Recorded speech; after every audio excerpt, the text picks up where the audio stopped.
misinformation, I'm the truth seeker. Cut through the lies like a blade, I'm a fact checker.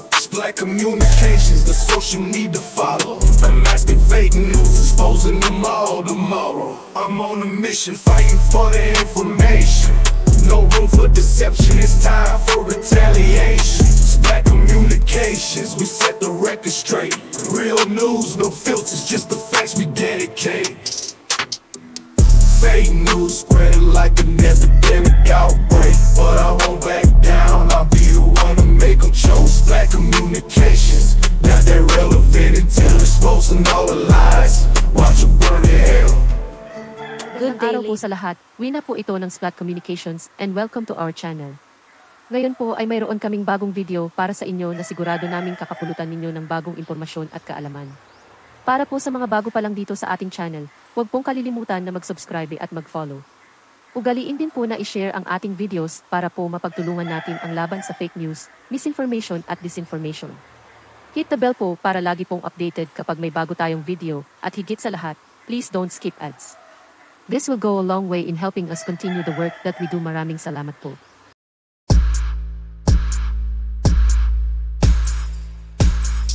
Magandang araw po sa lahat. Ang video po natin ngayon ay halaw sa online press conference ni Senator Risa Hontiveros ukol sa mga pinakabagong kaganapan ukol sa usapin ni Mayor Alice Go ng Bamban-Tarlac. Kahapon lamang ay ipinahayag na base sa pagsusuri ng National Bureau of Investigation ay napatunayan na ang fingerprint ni Go Huaping at Mayor Alice Go ay nagtutugma. Panoorin po muna natin ang online press conference.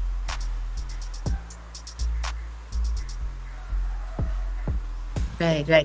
Well, dagdag dun sa nakahain na kaso for qualified trafficking in persons na napakabigat na yan kasi it's a non-bailable offense.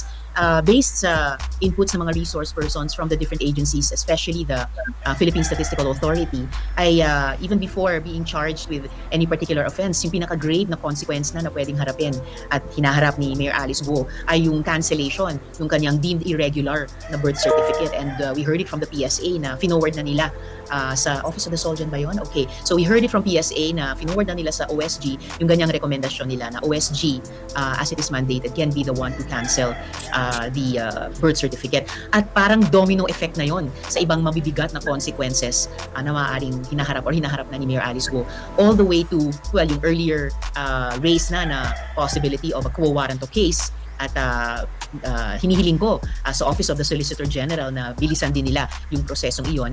That will affect her standing as a mayor right now dahil kung irregular yung naging birth certificate niya, kung well, tail end na pala yung quo warranto, no? Pero kung irregular yung birth certificate, walang isang essential na dokumento para nakapag-file siya ng certificate of candidacy in the first place. So, kumbaga, the rug will be pulled out from under the campaign she conducted, the electoral victory she posted, at yung pag-upo niya ngayon bilang mayor.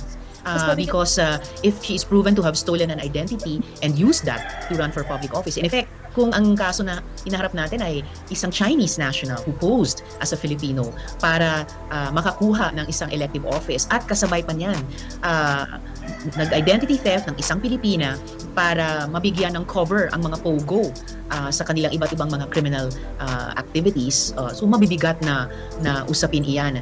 So that whatever be the outcome of any of these charges and actual cases, kung makonvict siya, she will have to serve time here in the Philippines. Yun yung sinigurado ko sa DOJ, in particular kay Yusek T, na head ng Interagency Council Against Trafficking, na kahit magkaroon ng penalty of deportation sa kanya, kapag na-convict siya on any of those cases, she will first have to serve her sentence here in the Philippines. So kumbaga, hindi lang free pass na madedeport at doon na lang naharapin yung consequences sa kung saan bansa siya ide-deport, but she will have to face the consequences kapag mapatunayan ng mga korte natin na nilabag niya ang mga batas ng ating republika.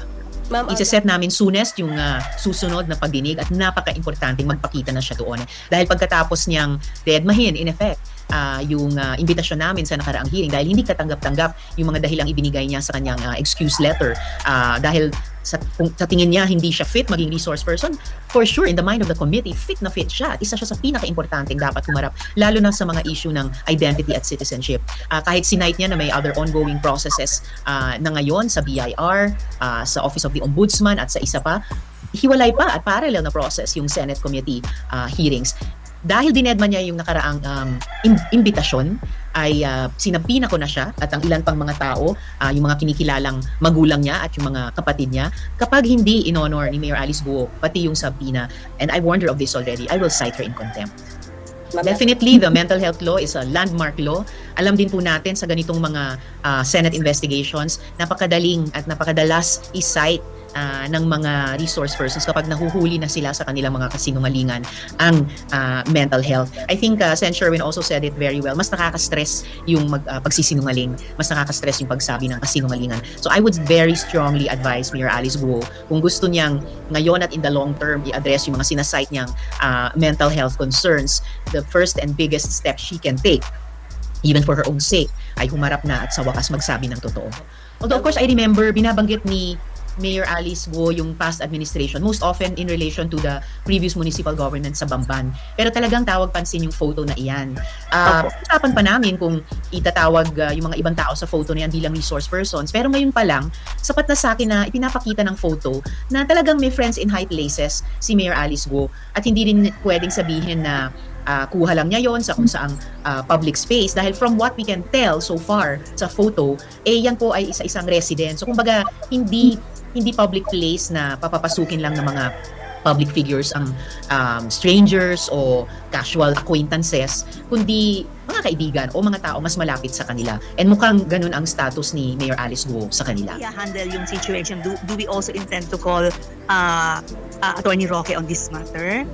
Pag-uusapan din po namin iyon, lalo na kasi simula pa lang namin halos na investigahan yung PORAC raid and investigation. Pero ngayon pa lang, nung nakaraang hearing pa lang, actually, inimbita na rin namin dumalo si Mr. De La Serna, yung napag-alamang naging empleyado ba o nagkaroon ng some kind of status sa loob niyang Lucky South 99 na Pogo Hub. At mukhang sa facilitation ni Attorney Roque. Unfortunately, si Mr. De La Serna ay isa rin na hindi sumipot at nasama nga po sa aming subpoena para sa susunod na pagdinig. So, I expect him to make an appearance at pati yung ibang mga inimbita na namin dati pero dinedma yung imbitasyon ng komite, yung ilan doon, mga resource persons dapat tungkol sa aming PORAC investigation. Iimbitahin din po namin yung mga magsasaka na ayon sa isang order ng Department of Agrarian Reform ay agrarian reform beneficiaries na. Pero kung sa hindi pa malamang dahilan, napatayuan pa yung lupang iyan sa PORAC ng Pogo Hub pa.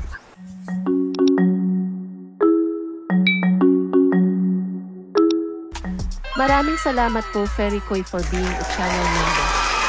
Introducing Splat Communications channel memberships.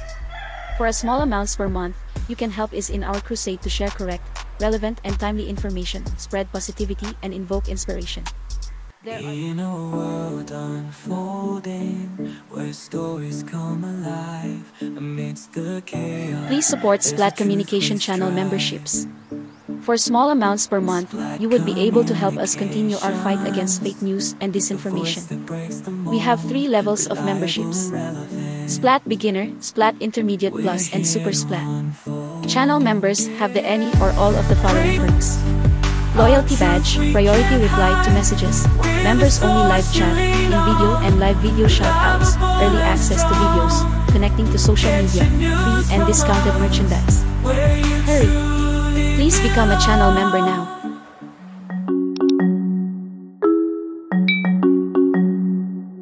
Matapos pong kumpirmahin ng National Bureau of Investigation, NBI, na ang mga fingerprint ni Guo Huaping ay tugma kay Mayor Alice Guo, ay maraming nagalak sa balitang ito.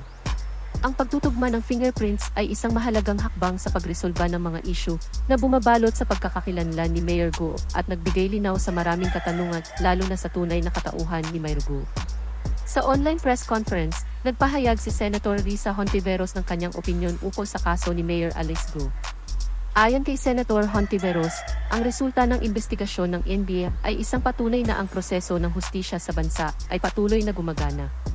Pinuri rin niya ang mga ahensya ng gobyerno, partikular ang NBI, sa kanilang walang pagod na pagtatrabaho upang matiyak ang katotohanan at katarungan. Anya, ang tagumpay na ito ay isang hakbang tungo sa mas transparent at accountable na pamamahala. Hindi pa po dito nagtatapos ang kwento ni Mayor Alice Guo. Umpisa pa lamang po ito sa mas masalimuot at mas malalim ng investigasyon kung saan ang mga tutukuyin ay sino-sinong mga personalidad ang sangkot sa usapin ito.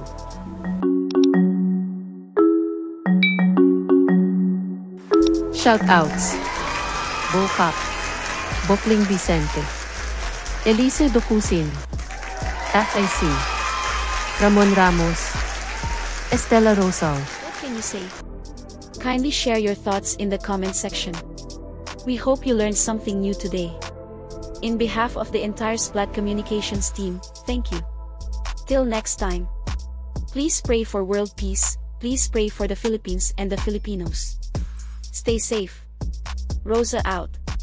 Bye. Ain't no land of misinformation, I'm the truth seeker. Cut through the lies like a blade, I'm a fact checker. Splat Communications, the social need to follow. Unmasking fake news, exposing them all tomorrow. I'm on a mission, fighting for the information. No room for deception, it's time for retaliation. Splat Communications, we set the record straight. Real news, no filters, just the facts we dedicate. Fake news spreading like an epidemic outbreak, but I won't back down, I'll be the one to make them choke. Splat Communications, not that relevant until exposing all the lies. Watch them burn in hell. Good day, lady.